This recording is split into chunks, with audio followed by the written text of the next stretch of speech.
Let's do it. It's go time. Welcome to Go Time, your source for wide-ranging discussions from all around the Go community. Find us on the web at gotime.fm, on the Fediverse at gotime, at changelog.social, and on X at gotimefm. Thanks to our partners at fly.io, the home of changelog.com. Launch your app as close to your users as possible. Find out how at fly.io. Okay, here we go. What's up, Gophers? I'm here with Kyle Carberry, CTO at coder.com. So Kyle, I've known Coder as the IDE in the cloud, and over time, you've iterated to become a fully open source cloud development environment, a CDE. How do you explain what Coder is and what it does? Coder is a platform to provision you a development environment on any cloud infrastructure. That might be in a VM, that might be inside of a container, but Coder is kind of a developer's route to provision infrastructure for them to write software inside of. We started with the IDE, which is kind of like putting VS Code in the browser, which is what most people are certainly familiar with us for. And we kind of funneled that into more of a platform where people provision the infrastructure. And a lot of people do use a web IDE with Coder. A lot of people use a local IDE and just connect in.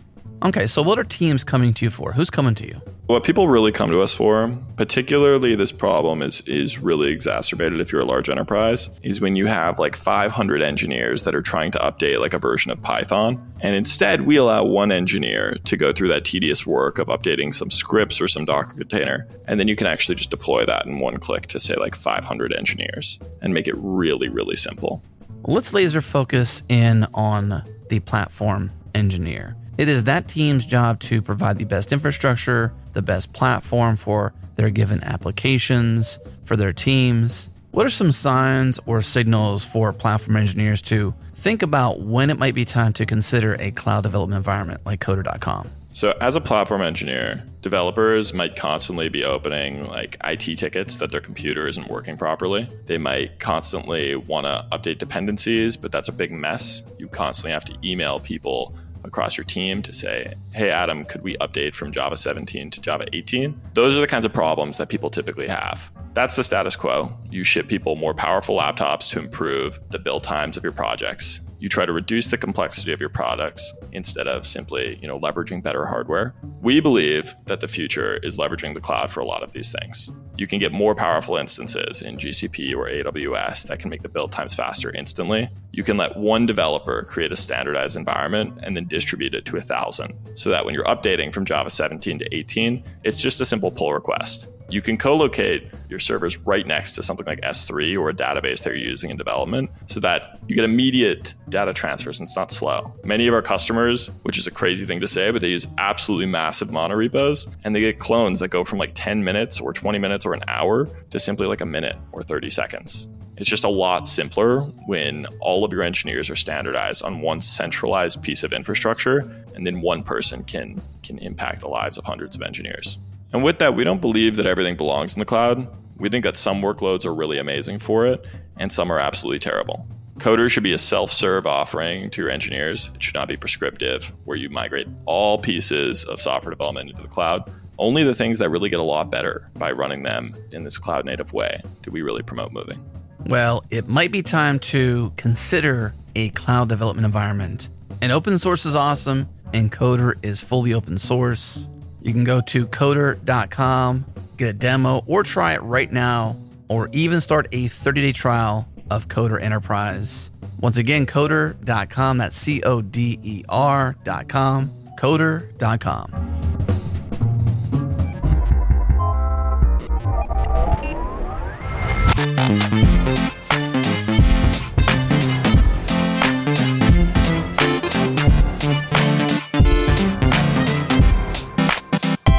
Well, hello there, listener. I'm joined today by myself, Johnny Borsico. I'm your host. I'm joining this podcast as the host. But most importantly, I'm joined by Carolina Johnson. Hi. Who is here to help us, how should I put this, unpack, right, some of the new features coming out in Go 123 next month. So August 2024. And there's a lot of new stuff coming, but I think there's going to be, this is probably going to want to be one of those releases where Not everybody, I suspect, is going to be super happy with some of the things that are being added to the language. And we'll get to that. But before we jump in, Kalana, how have you been? I've been good. Yeah, I think so. Once again, it has been 6 months, and so just like the Go release schedule, I'm returning. And yeah, I think last time I was on the show, I promised to talk about iterators, and now I'm here to do that. That is awesome. Thank you for coming back. Yeah, so let's dive right in. So, yep, every 6 months we get a new release of Go. Obviously, in between that we get patches and things, but this is a feature release. New things coming in hot, and obviously the feature on everybody's mind is iterators. Before we jump in, we'll not assume that every audience member knows what an iterator function is. So let me hopefully try to do a good job of establishing what iterators are. And then please, Kalana, jump in if I say anything that doesn't sound quite right. So an iterator, right, is basically a construct that allows you to traverse collection types, like slices, arrays, maps, that kind of thing.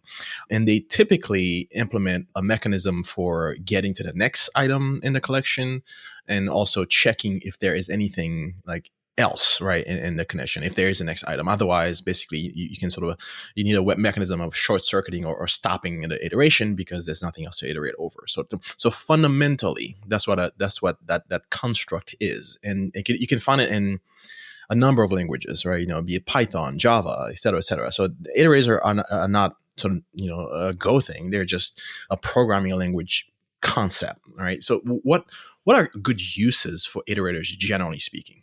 Yeah, so that's a great summary. So if you're familiar with other languages like Python or JavaScript, and I know C++ has like a thing for iterators, and I'm sure basically every language does nowadays.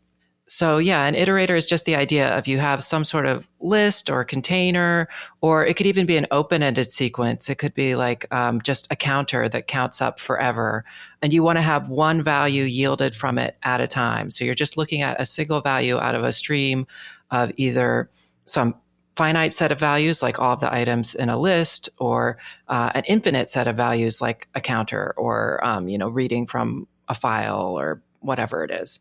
Yeah, so iterators are a really important concept in general. And up until Go 1.23, the Go language did not have special support for making a custom iterator type. So if you wanted to iterate over a slice or an array or a map or a channel, we've all done this. I think even if you're a beginner and you're listening to this podcast, you've probably written, for I, comma, v : equals range, and then your slice or your map or whatever it is. And so that gives you each individual value in the map.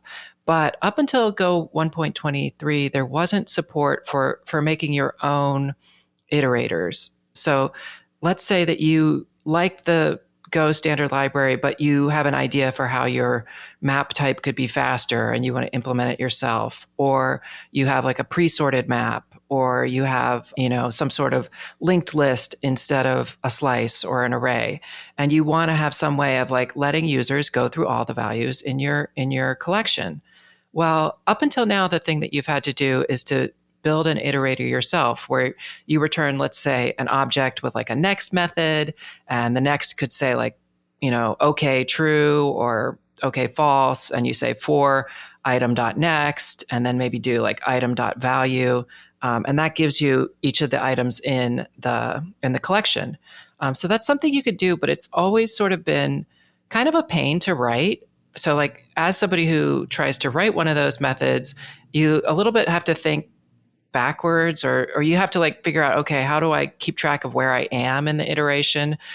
Because from call to next to call to next, you lose your state. And so you have to like pack up everything you need to know when you call next, and then unpack it again on the next call to next and make sure you don't lose it. And so it's not too bad for things that are just like a straight line, but for things that are a tree, it gets a little bit tricky. Like an issue that I've had before is I've wanted to iterate through DOM nodes of an HTML tree. So there's a really nice package. It's not in the standard library, but it's in the extended standard library, the golang.org/x/net/HTML package.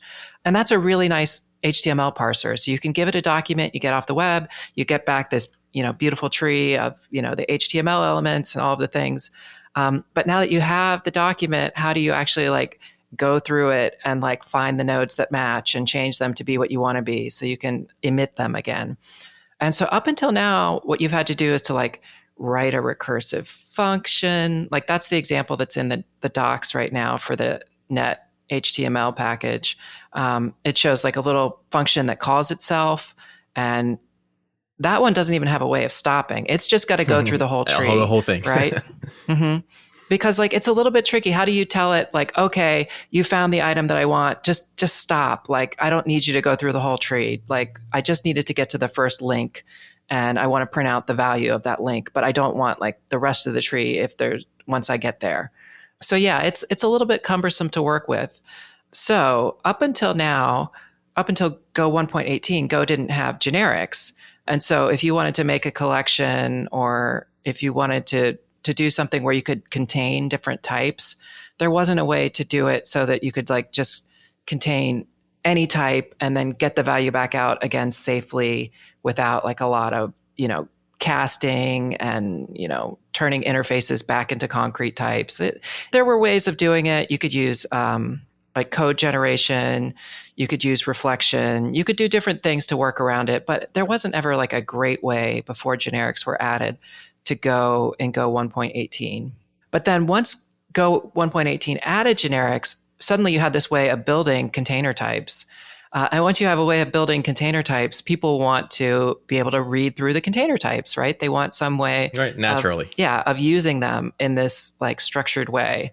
And so there's been a demand to add iterators to Go for, the last couple of, what year did Go 1.18 come out? I guess if we're on 24 now, 3 years ago. It must have been 3 years because it's every 6 months. Every 6 months, right? Yeah. So for the last 3 years, people have been saying like generics are great, but like when are we going to get iterators? And so the way that you might think about doing iterators is, well, let's just define that things should have a next method, and then the next method returns a bool, or maybe the next method returns a bool and the value. And that would be like one way of doing iterators. And that is definitely an approach a lot of people have thought of. I thought of it. I like opened a proposal on the Go issue tracker saying like, hey, let's do iterators. Here's how it could look. And an issue that came up with that proposal and the other ones that were like it, there were also like more detailed proposals by people who are actually like on the Go team and know how to like write the compiler, not just people who contribute 4-line functions every 6 months. So the issue with that way is that, let's say that in Go 1.21, you were like, oh, I'll make a new type and I'm going to define it against a slice, or I'm going to define it against a map. Because the thing that you can do in Go is you can define your types just based on another type. So if you define it like, let's say the headers type in the net HTTP package, that is defined as just being like a map with a string for a key and a slice of strings for the value. So if somebody on the map type added a next method and they put that in a range statement, then between when you added the next method and then when the next iterators get added to Go, it would change the meaning. Because in the old one, it would just loop through it like it was a map. But in the new one, it would start calling that interface method. So it was like a little subtle kind of incompatibility between the two versions of Go. And so that wasn't maybe like the most definitive reason why they shouldn't use iterators or use interfaces for iterators, but it was definitely one thing that was against it. It's that Go has this really, really, really strong backwards compatibility guarantee. And doing this, it would have been like something subtle. It would have been something that like, it's very unlikely that you had just happened to define an iterator method. But it would have probably, it would have been an issue. Or like if you tried to use, I think the more likely issue is that your company is stuck on an old version of Go for like security reasons or whatever. You need to get government approval or regulatory approval to move to a new version of Go. And then you import this package and it's using an iterator defined in the new style. and you just go to use it in a loop and you don't even notice that you're getting the wrong kind of iterator back, right? So something like that could happen. So again, it's not maybe the most definitive reason for why they couldn't add iterators as interfaces to Go, but it was definitely one strike against it that like, hey, if we're going to do this, we're going to be breaking our own standards for backwards compatibility. And that's not great. So that was the situation for a while, that people had these proposals for how to do it, but there wasn't like one definitive way. I guess another issue that is maybe more definitively against it is a lot of times when you're doing an iteration, you create some sort of state, right? Like I was saying, every time you call next, you have to pick up that state and like pick up where you left off. And so you a lot of times need a close method as well to say like, okay, you've been iterating through this file, now close it because we're done iterating through it. And so again, if you do it that interface-based way, you're going to have something to do with the close methods and knowing exactly when they're called. And that one I think was a little bit stronger of an issue of just like, do we always call the close method at the end? Do we require people to like defer a call to close before they start? How do we know exactly when things get closed? So Russ Cox looked at the situation and he had like a really clever idea. It's like one of those classic, right, Russ Cox ideas of like sort of just looking at the problem a little bit orthogonally. And he said, look, right now, the range operator, it behaves differently depending on what the type of the value is. So if the type is a channel, then it pulls values out of the channel. If the type is a slice, it gets one element at a time. If it's a map, it goes through in a random order. So what if the type of the thing at the end of the range statement is a function? Mm-hmm. So yeah, it's a little bit of a weird idea. Why would you put a function there? Mm-hmm. But that was like sort of the idea that unlocked it of like, oh, if we make it a function, then what we can do is we can call that function and then the function can keep track of the state. And then when the function is over, the function can automatically close, through just a regular defer statement, whatever is going on inside of it. And so you end up with the typed signature of interfaces in Go 1.23.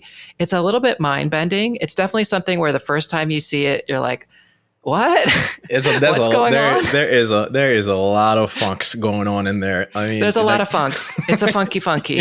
Hey dog, we heard you like functions, so we put a function in your function. Exactly. And there's in 3 different styles, right, of these range expressions, right? There's a simple func that returns a bool, a func that accepts a k, right, returns a bool, and another one that accepts a k and a v and returns a bool. Like these are like the initial set, or is there? I mean, does it even make sense to think of this? Well, what if I needed 3 things? Like, is it even the right way of thinking about this, or is this sort of the canonical set, and that can basically is flexible enough to support all the use cases for range expressions? Yeah, that's a good question. So I am not like somebody who understands compiler internals really well, but the explanation I read was that the way that the language grammar is right now, it accepts either 0, 1, or 2 values in front of the word range. So like, I : range, or, k, v : range.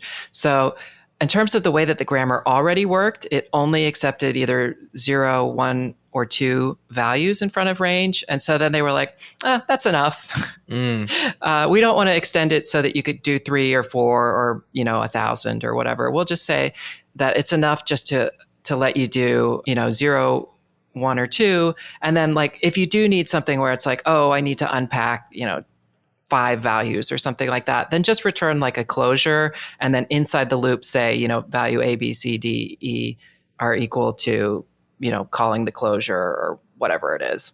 And yeah, that's one of those ones where it's a little bit inelegant too, so because of this, if you want to accept a sequence, there's different kinds of sequences you can accept. You can accept a sequence that just has 1 value, or you can accept a sequence that's a pair of values. The seek and seek2 in the new iter package, right? Yeah, so there's a new package called iter, and all it really has in it is just like a defined type. So we were saying that the signature for iterator functions is a little bit weird because it's a function with a function in it. So if you don't feel like typing that whole crazy thing out, you can just say iter.seq, iter.sequence. Right. And that is a function that takes a function which has an argument that is one type and then returns a bool.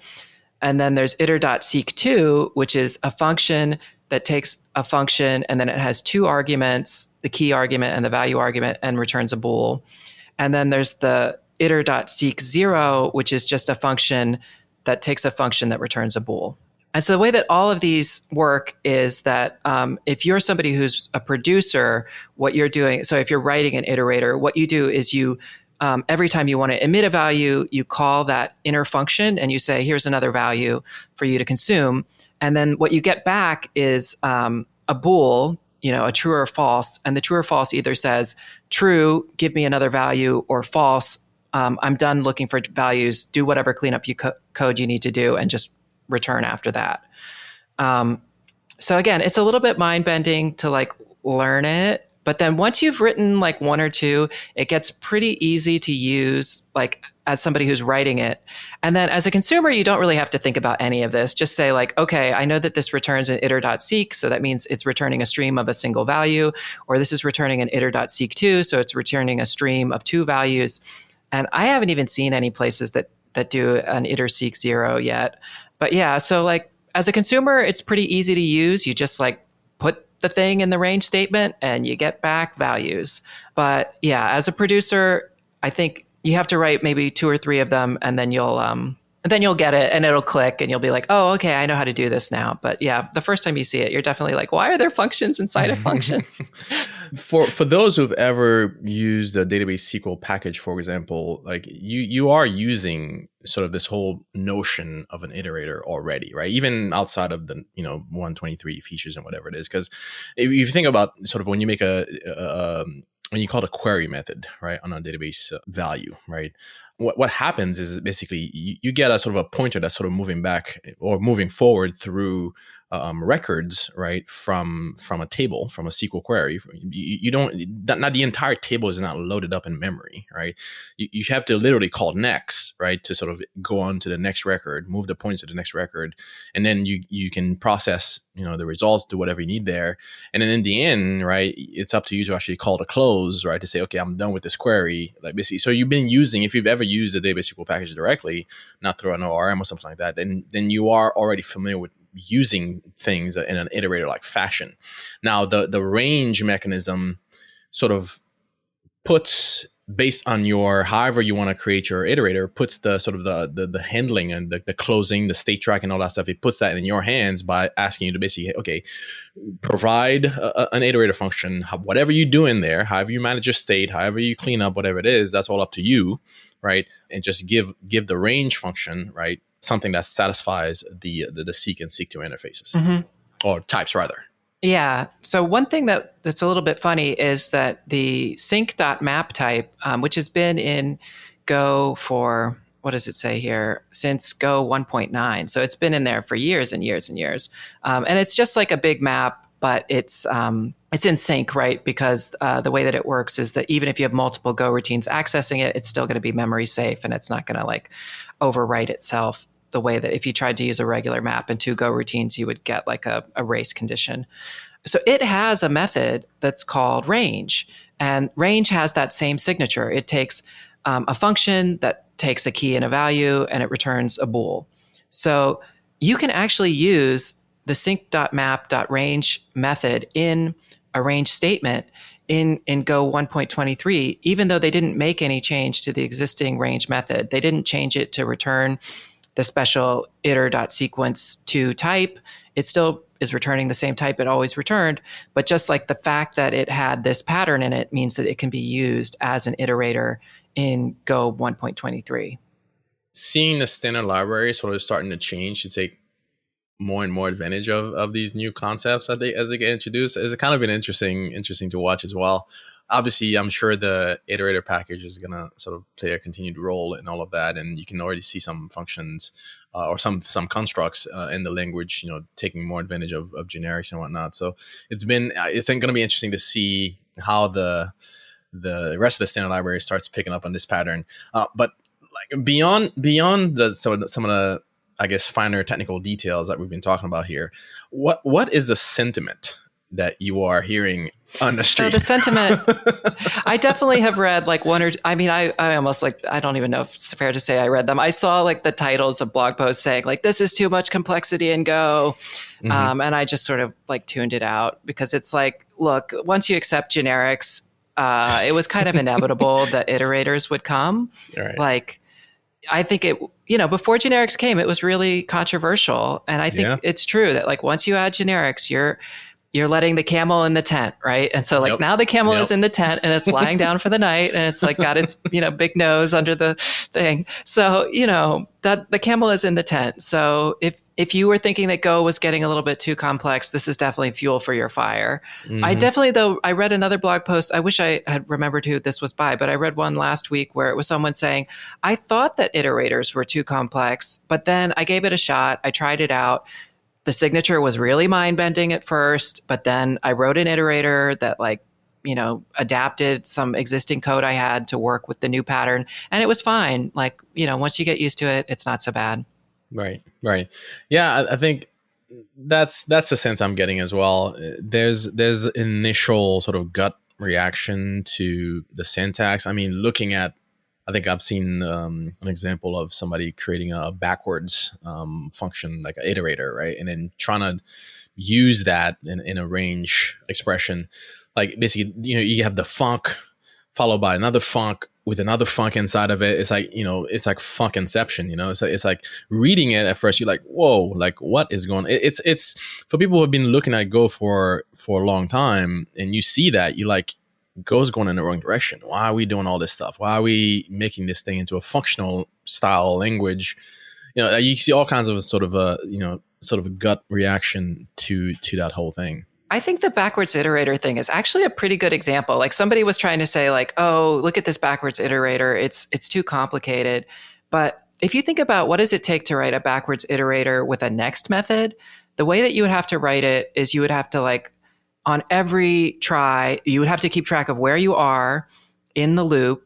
And then on every try, you're going to see, well, first you have to decide, do you increment before or after, but then like decrement it either before or after the call to next, like either at the beginning of the call or the beginning of the end of the last call, and then compare it to 0. And then like, I don't know, it's just a little bit tricky versus the way that you do it with the Go 1.23 iterators is you just like write a normal for statement. So you write the for statement the way you would always write it.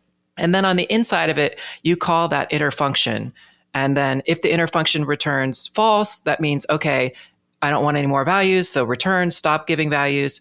And if it returns true, then you go through the loop again. So from a writer side, again, like once you wrap your head around the weird functions calling functions part, the weird signature, the actual like code on the inside is much easier to write versus, because again, you're just writing it in a normal for loop way of like, I've got a for loop. I'm going to start with a value that's 1 less than the length. I'm going to break the loop when I get down to -1 and on every, I minus minus, right? So like the normal 3-part for loop. And the only hard part is, the yield statement you have to do like if not yield value instead of just saying like something, I don't know. It's a little, I'm not gonna lie, it's a little jarring at first, like only because you're in the world of Go and there's such an emphasis on simplicity and everything else.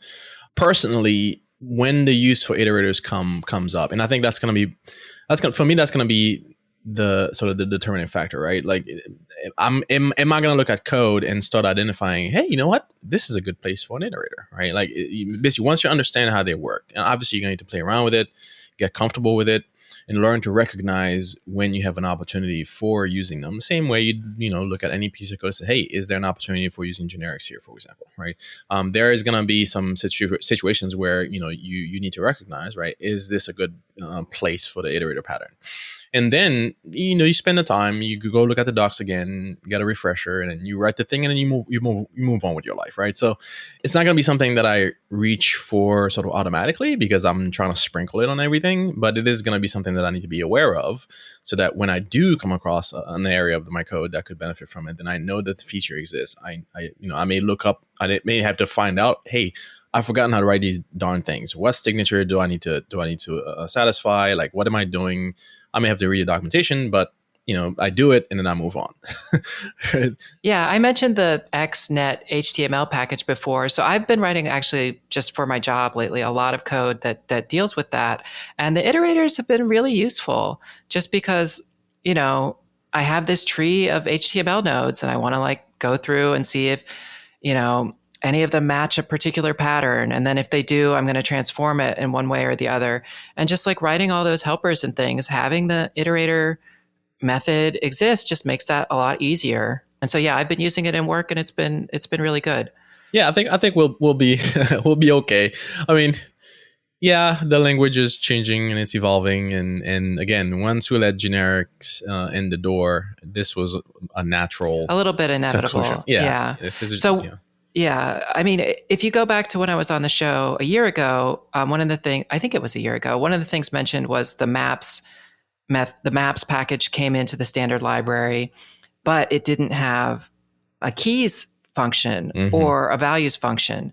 And that was a little bit disappointing because it was like, oh, that's something you need a lot is you want to do map.keys, you get back a slice, and then you want to sort that slice so that you can loop through the values in the map keys in order. So that's a pretty common need.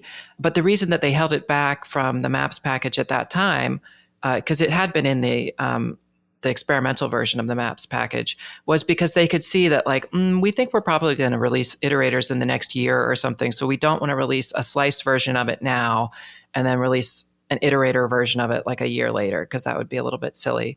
So that is like a nice thing with Go 1.23. If you have a map and you want to like go through the keys in a particular order, you can just call, a range statement with slices.sorted parentheses maps.keys m, or whatever the name of your map is. So it's a pretty simple thing. It's just two function calls nested, and they're pretty straightforward what they're doing. It's like, okay, the keys call is giving me an iterator of keys, and the sorted function is sorting those keys once they get out. Right. So yeah, that's something it's Right, helpful. yeah. Because I've definitely, I mean, I know you probably have too. I've written that code a lot of times of like, I've got a map, I need to go through the keys in this particular order for some reason, and here's all the steps I have to do to make that happen. Whew, I tell you, this whole iterative business. But hey, again, we'll be okay. So obviously, that's not all there is to to this release. Well, maybe just before we move on, I want to mention something that's not in the standard library, because always, it's like jazz. It's like, what are the packages they leave out? And so, yeah, right now the iter package is really simple. Like it's just basically defining those sequence types. And so somebody who's coming to this from like a functional language, what you're going to look at this and say is like, okay, where is my reduce, my fold, the filter? I'm going to use the word map, but map not meaning like a the type value map, pair, right. but like the function map where you're mapping from inputs to outputs. So yeah, people are going to look at that and say, where are those? And so the answer is that there is a proposal for a package called xiter, which is going to be an experimental package that'll have those. But I think really the answer is that for now, these are things that we want people to write on their own, write it for your internal company use, write it and put it on GitHub and see if other people use it. But I think for now, the idea is to like, just let people write these for themselves. And then after, another 6 months, another year of people using it, come back and say, oh, people use map all the time. Like it's we're not going to get by without having iter.map in the standard library, or, people use filter all the time. Like it's sort of ridiculous that we don't have iter.filter. And those two, I think, are probably someday going to make it into the standard library. But then again, maybe not. Maybe people will say, look, if you want a map, you can just put in a range statement and, have slices.append and you'll get the values out that you want, and it's not a big deal. Right. So it could be that maybe those don't get added because the language doesn't become more of a functional language kind of thing.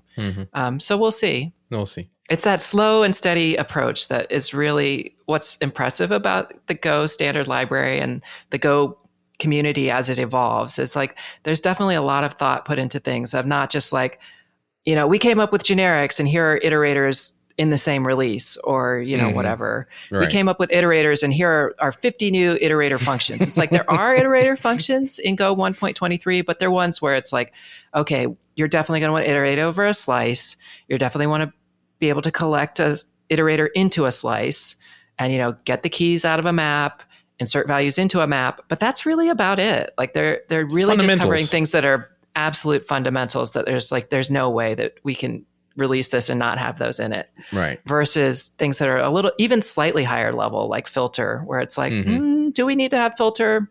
We'll see. Probably. Eventually, we'll see. Yeah. Yeah. So like for my, like I keep going back to like that where I'm using it in production. It's like, what do I need? I definitely use the sorted thing, and I need something to collect all the items in a slice. But I also need something that is just getting the first value, because, like when you're doing DOM manipulation, a lot of times what you do is like, if there's a value at all, then return it. If there's like one value, and if you don't find anything, then just return nil. And so I actually use that a fair amount, but I don't even think that's proposed for the standard library. So yeah, the slow, deliberate approach. And if you need something, just write your own package. Like you said, put it on GitHub. See, and I think all that too is basically gives the Go team signals, right, for the things that the community cares about, the most, right, and then saying, okay, does this make sense to actually live in a standard library proper? And I think that approach has worked well for Go for many years now. So I think continuing to take the same approach here is wise. All right, so let's do a quick fire through some of the less contentious additions to the language. So there's yeah. Okay. Well, I'm looking at our show notes, and the show notes is not less contentious. We'll see. We shall see. So let's talk about telemetry. That's something that's been in Go for quite some time. Basically, how the Go toolchain is used, and that's an opt-in feature. And in some telemetry signals have been you can capture them. That capability has been in the language for at least 2 or 3 versions now. So what's new? I might be misunderstanding this. So if we're wrong, somebody just like at me on Mastodon.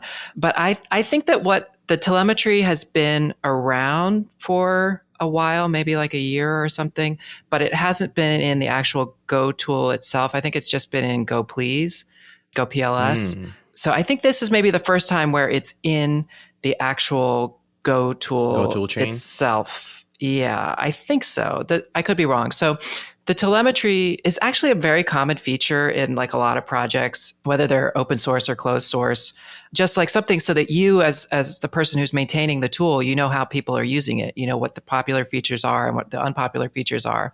And when this was proposed, there was one of those big internet outcries of people saying like, you can't just turn on telemetry, like even with the ability to turn it off, which it was always designed that like, okay, here's the button you can press to turn it off. There was a worry that like, hey, what about my CI server where I'm like building secret binaries that are not for public consumption? I don't want Google to know about all of the binaries that I build just because I accidentally forgot to turn off the thing. And so even I think the proposed information that they were sending was like, it was supposed to be very deliberately, minimized and minimal, and they wouldn't like, ship your source code off to some random server. It was just like, what operating system are you on? Like really kind of basic stuff like that. But even with that, there was sort of an internet outcry. And so then the decision was, okay, we're going to add telemetry, but it will be turned off by default. So with the telemetry feature, I would encourage people, if you're just working on Go and you're not, worried about it, if you're not like working in a highly secure, super secret kind of situation, yeah, I would say just turn it on because it can't hurt. One of the issues that they reported that they said made them want to add telemetry in the first place is they found that on Mac OS, a lot of computers were like just not caching builds due to like some environmental mistake. It was basically just a bug, but Go compiles so fast that nobody noticed. Nobody noticed that they weren't caching the builds just because it builds so fast. And so if they had the telemetry, they would have gotten like a thing back saying like, oh, that's weird. On Mac OS, like the percent of builds using the cache is only like 1% when it should be, 90%. So something like that would have like revealed the bug sooner. But since they didn't have telemetry, it took until somebody was like, that's weird. This is taking 100 milliseconds, but it should only take 5 milliseconds. Right. Yeah. It's so small. Yeah. It's so fast that you probably didn't even notice. Yeah. Yeah, so a little bit controversial, the telemetry, but I think that, hopefully since it's opt out, people are going to be able to say like, if you don't like it, just don't turn it on. Just don't turn it on. For the new stuff, obviously the new telemetry, sort of a sub command for the Go tool chain, you can, and then I'd encourage people to just go when Go to 123 comes out, you can simply do Go telemetry on, and that will sort of opt you in to sort of submitting some of those signals. And again, I think folks should definitely look at the documentation for the telemetry stuff and figure out exactly what is being sent. But I think we all should definitely consider, turning it on and sending those signals to the Go team, because that's going to help with the decisions on features and changes. Good stuff. So that doesn't seem as contentious as the other stuff. It's not as contentious as it was when they proposed it, I guess. When they proposed it, because they proposed having it on by default, that definitely was contentious. Yeah. Let me see what else we got here. We've got the link name. What is that? I can't even see. I can remember seeing this. So link name, this is another one where I don't know if this one is contentious, but it is something that if it affects you, it affects you. So in Go, there's the concept of a package variable being exported or not exported, right? And so we're all, I think, if you're past like the beginner stage, familiar with this, that you use a capital letter to say, hey, this is a public variable, anybody can import it, or you use a lowercase letter and then it's like, hey, this is internal, you can't import it. Right. But there's actually a secret way to import it anyway, which is the link name. So link name is just this idea of, sometimes when you have like a complicated binary, you need to just like hook in some bit of precompiled code, and maybe it's from something from C or something from Rust or something from some other language, or you have a DLL that you got from a vendor and you have no idea how they built it, whatever it is. So there's different times when you need to be able to use the linker to like just insert some binary code here from wherever. And so link name it's a magic comment that you can put into your code that will let you, link into different things. And people have been being a little bit naughty. They've been using it to link into the standard library and to access unexported variables. Ooh, naughty. Functions. Yeah, it's a little bit naughty. So they've been using that to say like, oh, you guys don't export the runtime dot whatever, but I need to know that, or I feel like I need to know that. And so I'm just going to link into it. And so what they're doing in Go 123 is they're basically putting like a list of like, these are the things that you're still allowed to use link name on, because again, we have this really, really, really strong backwards compatibility guarantee. And even though people are doing something that's naughty and you shouldn't be doing it, even though people are doing this bad behavior, we're going to let them keep doing it, but we're going to say no new link names. So you can link name your own code, you can link name your own objects, but you are not allowed to use link name to go into the standard library for any new functions that they add to it from now on. And yeah, for old ones, it's like there's like a list that's in the standard library or in the Go tool, project of like, here's the list of things you're allowed to link name and when you're allowed to link name them.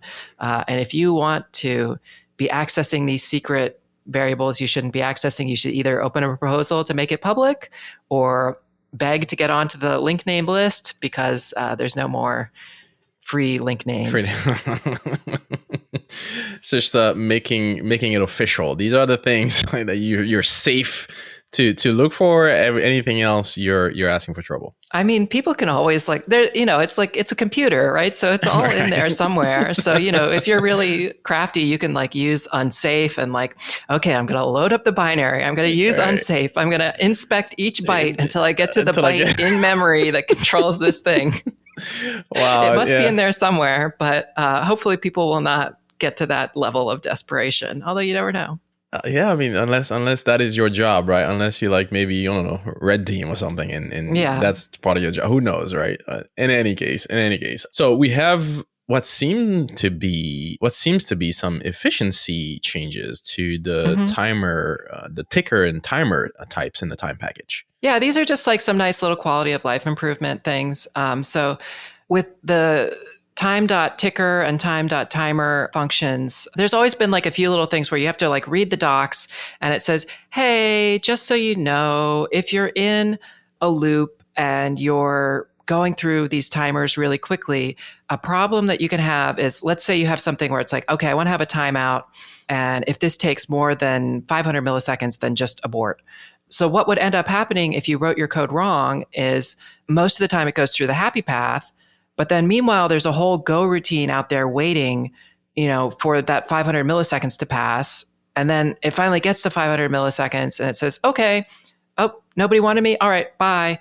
And so you just end up with like all of these unexpired timers just sort of waiting for their expiration to happen before they finally are free to clean up the garbage.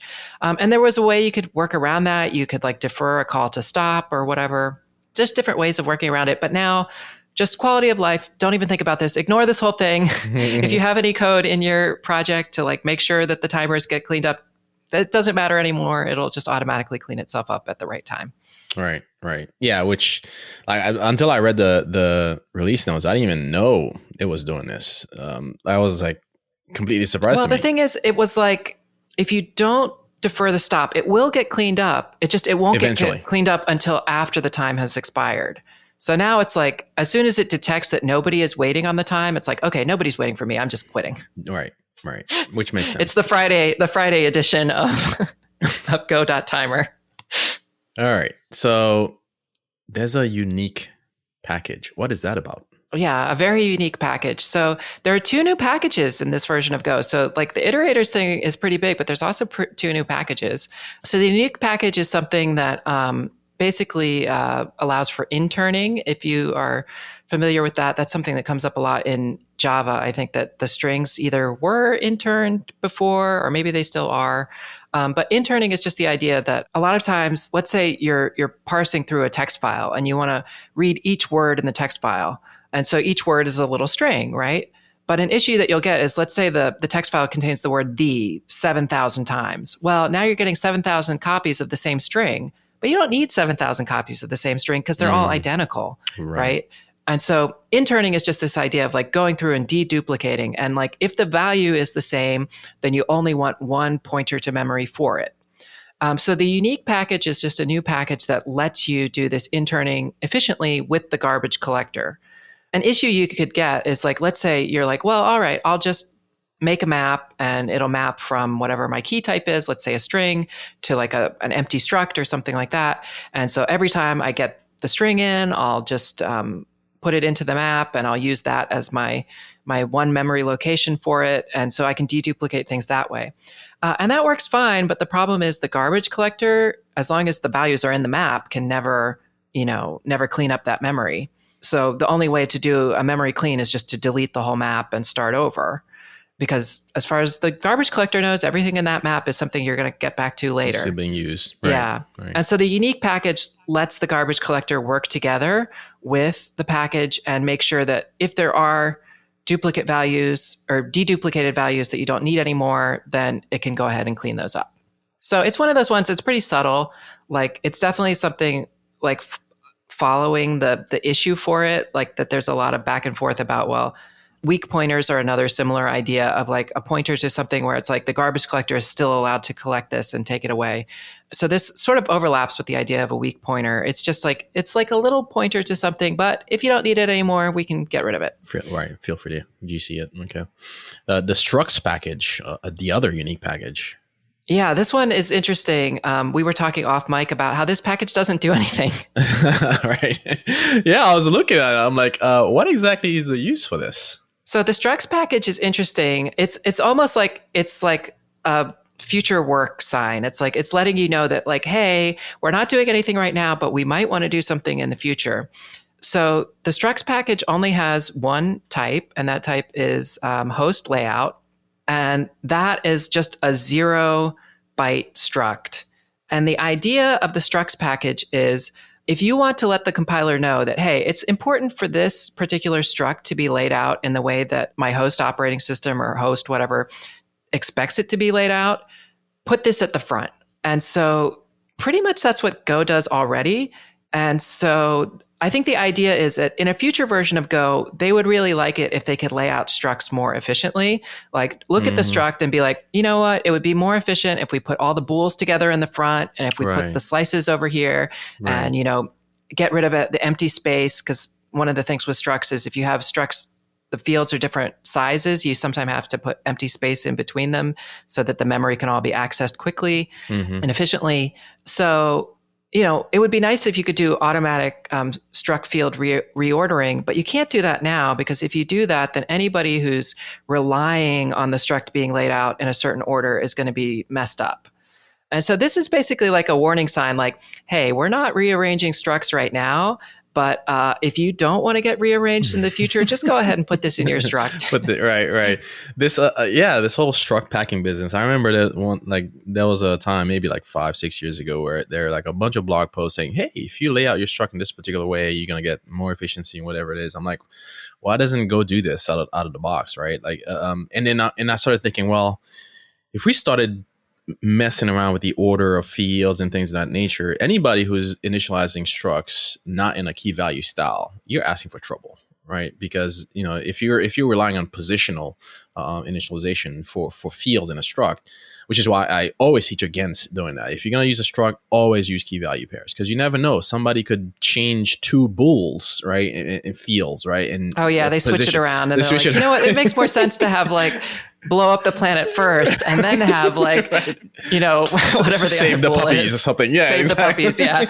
So the planet gets blown up, but the puppies are saved. Exactly. Yeah. So in things of that nature, like, it was, I'm like, okay. So if it sounds like the structs package is inching towards sort of more efficient or some different way of lining up and doing some struct packing, I would imagine, right? So so I was reading through the proposal notes for this. I think the one area where this will make an effect in current versions of Go is if you're making a WebAssembly binary. For that, I think there's something just like WebAssembly is weird compared to other platforms. Like it doesn't have registers, it has stack values, and I don't know. I haven't looked into the details deeply, but it's weird. So for WebAssembly, just because WebAssembly is so weird, if you want it laid out the way WebAssembly expects, you can use this struct to make sure that it is in that weirdo WebAssembly way. You heard it here first. WebAssembly considered a weirdo. WebAssembly weird. The last piece here before we get into some unpops. Oh, actually, you might have a couple more things. You have some thoughts. You have some thoughts on. No. Yeah. I have one contribution to this version of Go, which again, it's like the 5-line contribution. That's the Carlana special. Yeah, let's talk about that before we move on to the OS package. Yeah. Okay. Yeah. So we said that with the iterators, not to go back to iterators, we can't escape them. We're returning over and over again. So the iterators in Go 1.23, there are some basic like just helpers for using iterators, but there's not actually a lot of like use of iterators per se. Like you might expect like, oh, can we get a new version of the BuffIO scanner that returns an iterator?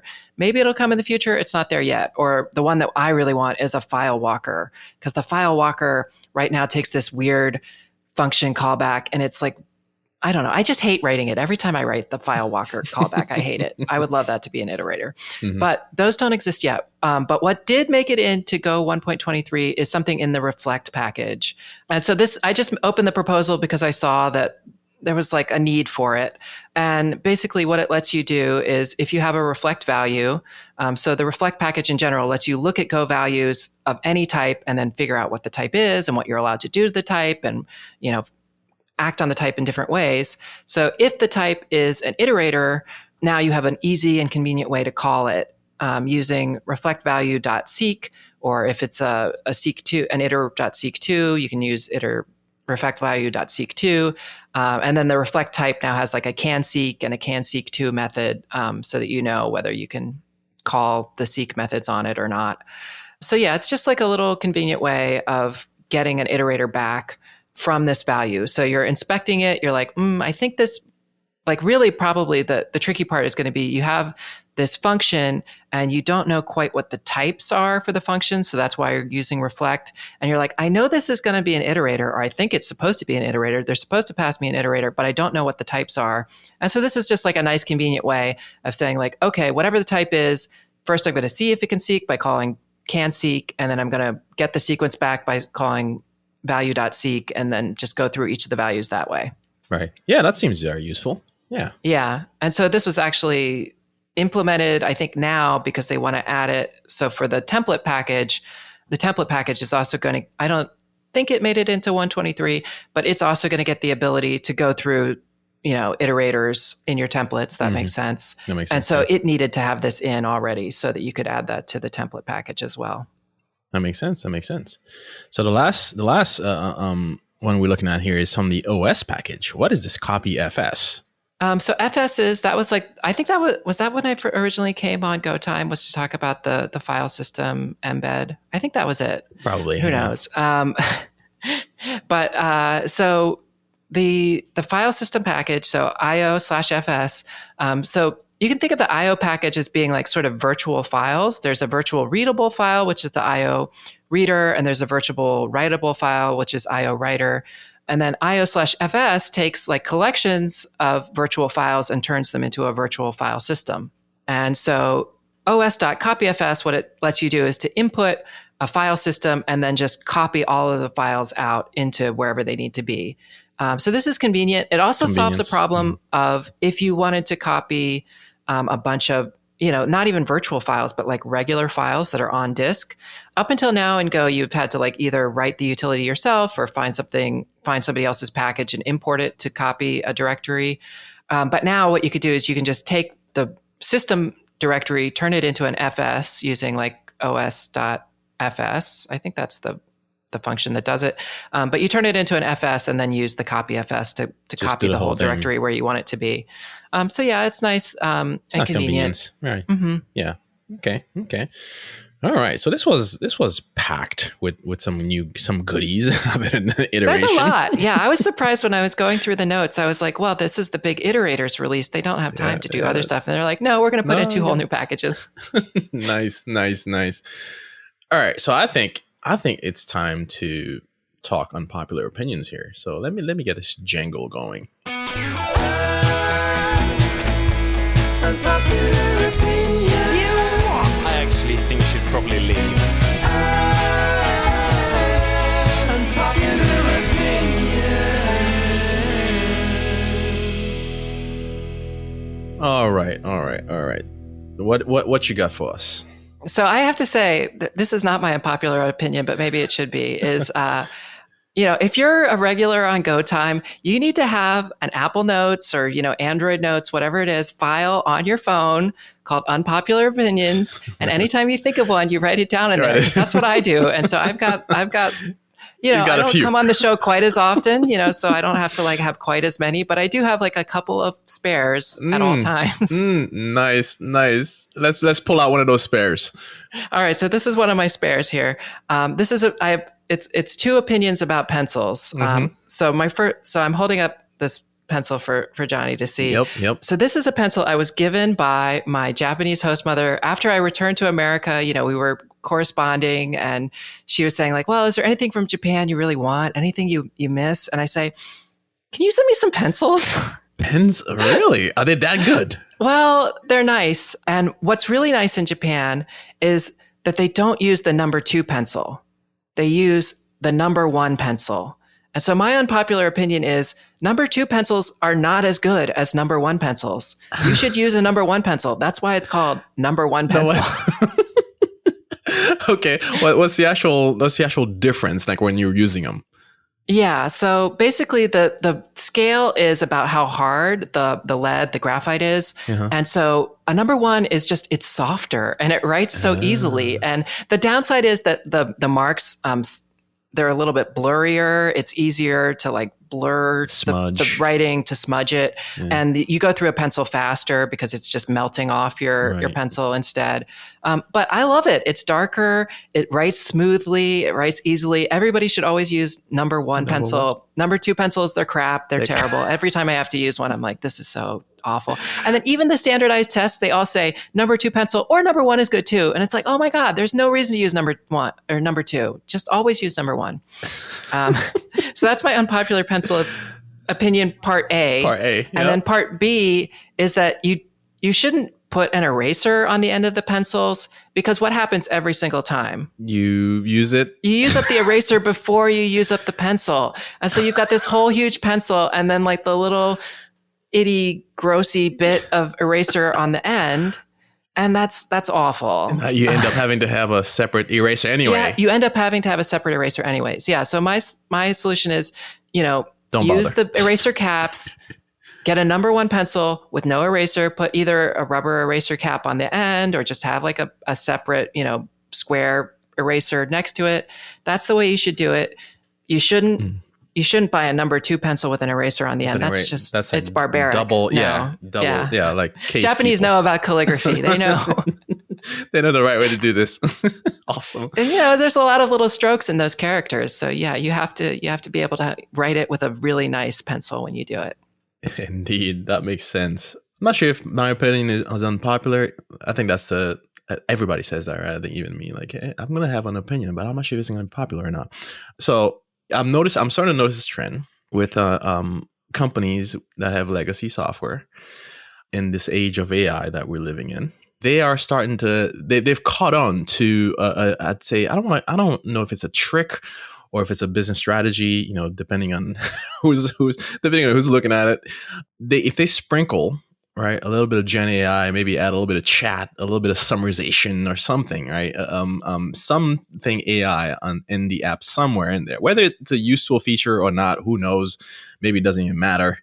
And then slap the term AI native on that legacy piece of software, then all of a sudden revenue starts shooting up again. You've added a new shine, right, to your legacy product. Still does the same thing. You've got some LLM somewhere generating text, but now you can charge more because you're now AI native. Yeah, I don't know. I feel like I'm like an AI moderate. Like there are some people who are like real AI diehards, and like then the extreme diehards are like AI is going to destroy the world, but we have to keep going. And it's like, no. If you think it's going to destroy the world, we should probably stop. Right? Yeah. No. But then there's like the other side are people who are just like, it's pure spicy autocomplete. There's nothing to it. And it's like, oh, it's a little bit better than spicy autocomplete. The thing I've been using AI for a lot lately is just like really extremely boring mom core cooking of like, it's just like, how do I make this casserole? And it's like, I could just search for it. Right. But the problem is all the recipe websites have now been junked up by AI. Right. They're all just like these terrible, like they're filled with ads. There's a million ads and all this stuff you have to wade through to get to the actual recipe, which probably wasn't even written by a person. It was just written by AI. Right. And it's like, okay, I'm just going to ask Claude, how do you make this casserole? And then it's like, should I substitute something in here? And, it'll just tell me and it's fine. So I've been doing a lot of that with AI lately. It's just like, Claude, my ice cream came out too hard. Did I And they're like, yeah, you probably just put it in the mixer for too long. It's like, okay, next time I'll only do it for 15 minutes. See how it does. You just gave me an unpopular opinion. I think recipe websites are trash. Like, I don't know that that's unpopular. I don't know that anybody likes them. They're so bad now. They're awful. It's so bad. You have to read through and the thing is, people like complain about this all the time. So you would think that Google would be like, you know what? We really like people going to long web pages with ads, but for recipes in particular, so many people are complaining about how bad recipe websites are. We're going to send the SEO to like the small websites that don't have many ads so that people will keep using Google. But it's like, no, they're not going to do it. So those recipe websites are so like I can't like look at them on my phone. I have this old phone, so maybe part of it's my fault that I have a 4-year-old phone. No, even a new phone is terrible. But it's like my phone like grinds to a halt, and it's like, yeah, it's so bad. So it's like, yeah, I'm always using Gen AI for the thing. Yeah. But I think so going back to your unpopular opinion, I think it's true. A lot of people are adding AI features where it's like, it's not clear that it's better to have AI in your app versus just like I have a second browser tab open to Claude or to Chat GPT, or I'm running Mistral or one of the local models. Like I don't know that it's better per se to like have it integrated, at least the way that so far I've seen people integrating it, because a lot of them, they just feel like they're just slapping it on Bolted there on, of like, yeah, I don't know. I think that in the long run, it'll be good. Like as people figure out what works and what doesn't work and like where it's helpful and not helpful.